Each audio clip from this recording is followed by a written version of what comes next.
Salam, hər vaxtınız xeyir dostlar. Bugünkü mövzumuz ordumuzun yeni raket sistemləridir. Məlum keçdiyimiz 8 noyabr qələbəmizin 5 illik paradında ilk dəfə Akular 122, Predator Hawk və TRLG 330 raket kompleksləri nümayiş olundu. Bu videoda bu raketlərdən danışacağım. Xoş izləmələr.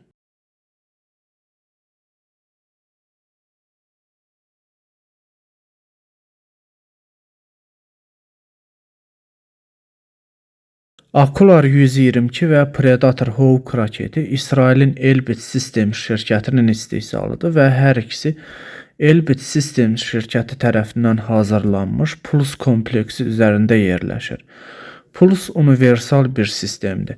Bu kompleksdə idarə olunan Akular 122, Akular 160, Extra, Predator Hawk raketi və Sky Striker zərbə dronundan istifadə oluna bilər. Ordumuz Pulse kompleksində Akular 122 və Predator Hawk raketini və Sky Striker zərbə dronunu əldə edib və hər üçü ilk dəfə qələbəmizin 5 illiyi münasibəti ilə keçirilən hərbi paradda nümayiş olundu. Akular 122 idarə olunan reaktiv yaylım atəş sistemidir. Bu raketin çapı 122 mm, döyüş başlığının çəkisi 20 kg, mənzili 35 km-dir. Raket INS GPS naviqasiya sistemi ilə idarə olunur. Bu sayədə onun hədəfdən yayınma xətası cəmi 10 metrdir.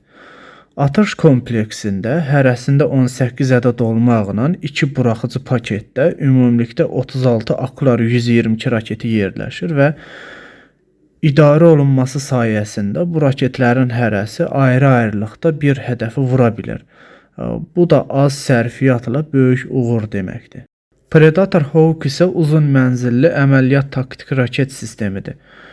Bu raketin çapı 370 mm, ümumi çəkisi 800 kg, döyüş başlığının çəkisi 140 kg-dır. Raketin mənzili 50 km-dən 300 km-ə qədərdir.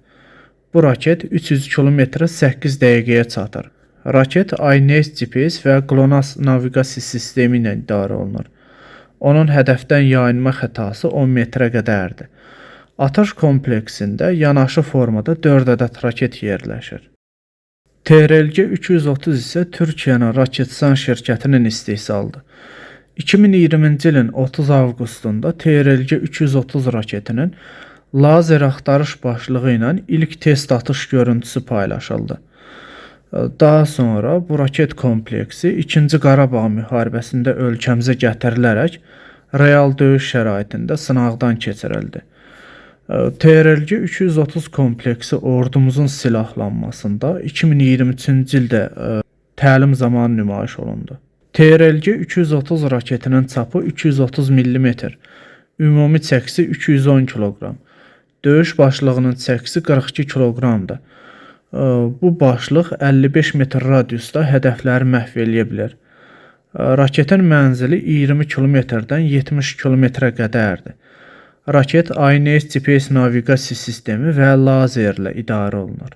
TRLG 330 raketi verilmiş koordinat üzrə uçuş boyu naviqasiya sistemi ilə idarə olunur. Uçuşun son mərhələsində raketin burun hissəsindəki lazer axtarış başlığı işə düşür və havadan PUAlar tərəfindən lazerlə və ya yerdən lazerlə işıqlandırılan hədəfi izləyir və cəmi 2 metr yayınma ilə vurur. TRLG 330-un hədəflərinə yüksək dəqiqliklə aşkarlanmış hədəflər, artilleriya və hava hücumundan müdafiə sistemləri, radar mövqeləri, toplanma məntəqələri, logistika obyektləri, komanda nəzarət və rabitə sistemləri və digər prioritet hədəflər daxildir.